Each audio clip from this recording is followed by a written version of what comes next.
Hello guys, হয়ে গেছিলাম ready বলতেই পারো। অলমোস্ট ফার্স্ট টাইম মেকআপ ছাড়া রেডি হয়েছিলাম, জাস্ট ড্রেসটা পরে।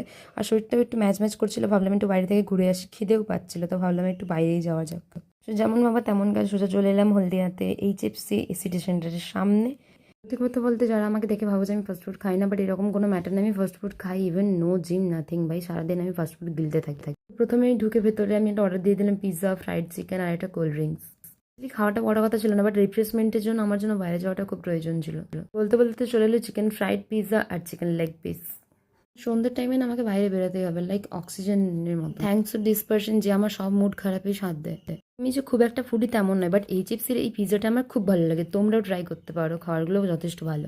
চলে গেলাম সোজা পার্লারে, যেহেতু আমার হেডেক ছিল তাই ভাবলাম একটু হেয়ারটা ওয়াশ করিয়ে নিয়ে আর মাথাটা ম্যাসাজ। পার্লারের লোকেশনটা তোমার বলে দিই, এটা হচ্ছে কদমতলা একদম মোড়েই যে ক্যাফেটা আছে ওর পাশেই একটা নতুন পার্লার হয়েছে। আর ওদের কাজ সত্যিই সুন্দর, নর্মাল ওয়াশ করার পরে সেট করার পরে আমার হেয়ারটা কতটা সুন্দর লাগছে। সবকিছুর পর ফিরে এলাম সোজা বাড়ি। ভালো লাগলে ভিডিওতে একটা লাইক অবশ্যই করে